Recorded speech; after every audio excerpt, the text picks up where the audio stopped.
नमस्कार, मैं हूं योगेश चक्रवर्ती और आप देख रहे हैं रेड नेटवर्क। और इस वक्त हम मौजूद हैं पटना के डाक बंगला चौराहे पे। आप देख सकते हैं यहाँ चारों तरफ से जो है किसान के समर्थन में तमाम विपक्षी दल के कार्यकर्ता नेता जो है सड़क पे उतरे हैं। हमारे साथ हैं आरजेडी के विधायक राकेश रोशन जी। आइए इनसे बात करते हैं। राकेश जी, क्या कहना चाहते हैं आप, क्या बोलना चाहते हैं मोदी सरकार को? देखिए, आज का भारत बंद जो है किसान का जो बिल आया है उसके खिलाफ है। ये बिल क्या है इसको आगे समझना होगा। इस बिल में केंद्र सरकार ने 3 तरह का प्रावधान किया है। पहला प्रावधान ये है कि किसान जो अपना फसल उत्पादन करता है उस फसल को उसको मंडी में बेचने का अधिकार है, और यदि मंडी में उसको उचित मूल्य नहीं मिलता है तो वो मार्केट के जो निजी व्यापारी हैं उनके हाथों में अपने फसल को बेच सकता है। यहाँ पे हम लोगों का विरोध ये है कि बिहार के अंदर तो मंडी प्रथा कभी समाप्त कर दिया गया। 2006 में नीतीश कुमार जी ने बिहार में जो कृषि उत्पादन बाजार समिति था, वो कृषि उत्पादन बाजार समिति को बिहार के अंदर उन्होंने समाप्त कर दिया। जब समाप्त कर दिया तो मंडी है नहीं। जब मंडी नहीं है तो वो किसानों को लाचार होकर के निजी सेक्टर में जो व्यापारी हैं उनके हाथ में अपने अनाज को औने पौने दाम में बेचना पड़ रहा।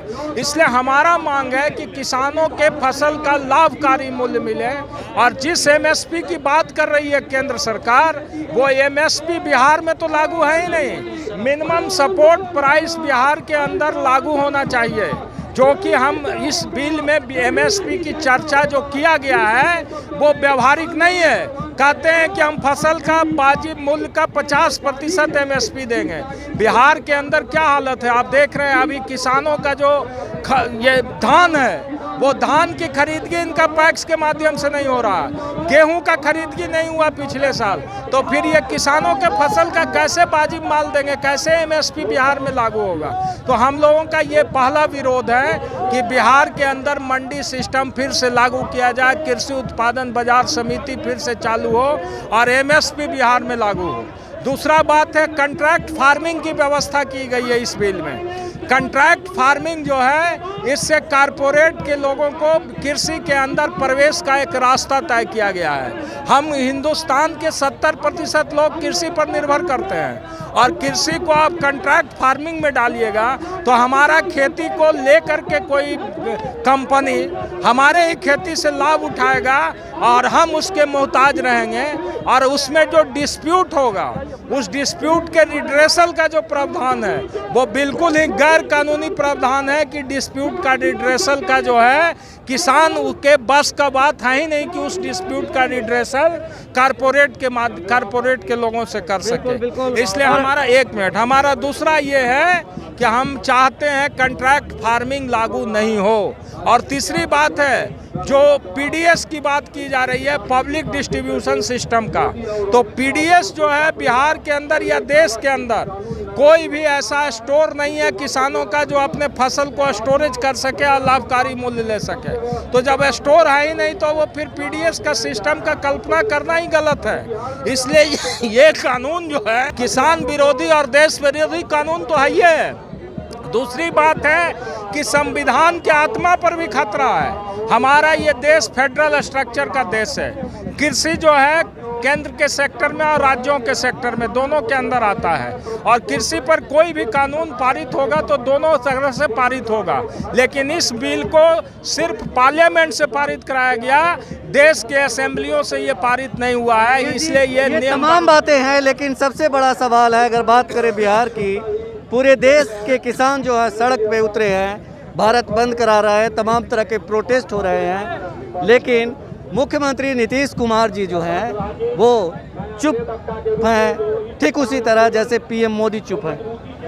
अब नीतीश जी का क्या एजेंडा है वो तो हम नहीं जान सकते, लेकिन यदि सही मायने में कृषि रोड मैप का बात करते हैं नीतीश कुमार कि बिहार में कृषि रोड मैप लागू हो, तो इस किसान बिल का उनको विरोध करना चाहिए। जब तक ये किसान बिल लागू हो जाएगा यदि, तो बिहार में कृषि रोड मैप लागू नहीं हो सकता। बिहार के अंदर क्या हालत है, एक तो किसानों के फसल का वाजिब मूल्य नहीं मिल रहा, दूसरा किसानों का फसल सिंचाई के अभाव में मारा जा रहा है, सिंचाई का संसाधन नहीं है, व्यवस्था नहीं है। और नीतीश जी कृषि रोड मैप का लोगों को दिखाते हैं एक नज़ारा, वो नज़ारा धरती पर कहीं नज़र ही नहीं आता है। इसलिए नीतीश कुमार तो सिर्फ अपने सत्ता को बचाने के लिए ये आंख मूंद करके पीछे पीछे बीजेपी का दौड़ रहे हैं, चूँकि इनको मुख्यमंत्री बनना है। इसलिए ये अपनी बात को कह नहीं पा रहे हैं, ये लाचारी में हैं, और लाचारी का नाम जानते हैं, ब्रह्मचारी है। जिस तरह से पूरे देश में प्रोटेस्ट हो रहा है, क्या आपको लगता है कि लोगों की आवाज़, देश के 80% कहते हैं कि जो जनता है वो गांव में रहती है और किसानी से पे जीती है, उनकी आवाज़ मोदी जी के कानों से टकराएगी? देखिए, सबसे पहले तो लोकतंत्र में तानाशाह नहीं होना चाहिए।